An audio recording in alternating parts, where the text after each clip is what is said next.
জামাত ইসলামীর A to Z জাকাতে চলে। যারা জাকাতে চলে তাদের জন্য জাকাতটা প্রযোজ্য না, তাদের জন্য জাকাতটা হালাল না।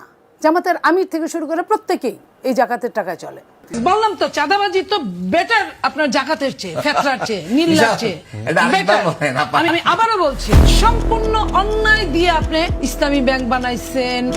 একটি বেসরকারি টেলিভিশনের টকশোতে জাকাত নিয়ে আপত্তিকর মন্তব্যের জেরে তীব্র সমালোচনার মুখে পড়েছেন সংরক্ষিত নারী আসনের বিএনপি মনোনীত নীলুফার চৌধুরী মনি। সামাজিক যোগাযোগ মাধ্যমে ছড়িয়ে পড়া একটি ভিডিও ক্লিপে তাকে বলতে শোনা যায়, বললাম তো চাঁদাবাজি তো বেটার আপনার জাকাতের চেয়ে, ফেতরার চেয়ে, নীলার চেয়ে বেটার। আমি আবারও বলছি যে চাঁদাবাজি শাস্তি আছে, অপরাধের শাস্তি আছে। তার এই মন্তব্য ঘিরেই দেশ জুড়ে শুরু হয়েছে তীব্র বিতর্ক।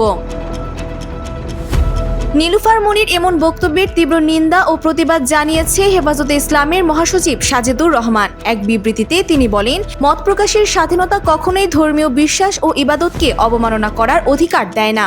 জাকাতের মতো মহান ইবাদত সম্পর্কে সম্মানজনক ভাষা ব্যবহার করা সবার দায়িত্ব। তিনি অবিলম্বে এই বক্তব্য প্রত্যাহার করে মুসলমানদের কাছে প্রকাশ্যে ক্ষমা চাওয়ার আহ্বান জানান।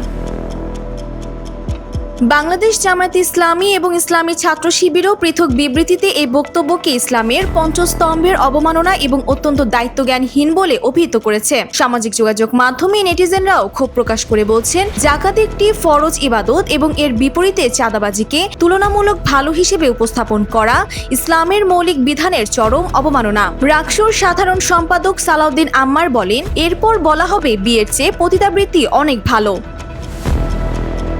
তবে বিতর্কের বিপরীতে নীলুফার চৌধুরীর সমর্থকদের দাবি, পুরো বক্তব্য উপস্থাপন না করে কেবল একটি খণ্ডিত অংশ প্রচার করে বিভ্রান্তি ছড়ানো হচ্ছে। পরবর্তীতে এই বিষয়ে নিজের অবস্থান পরিষ্কার করে একটি ব্যাখ্যা দিয়েছেন নীলুফার চৌধুরী মনি। তিনি দাবি করেন, তার বক্তব্যকে ভিন্নভাবে ও ভুল প্রসঙ্গে উপস্থাপন করা হয়েছে, যা তার মূল উদ্দেশ্যের সাথে সঙ্গতিপূর্ণ নয়। Desk report, Bangladesh bulletin.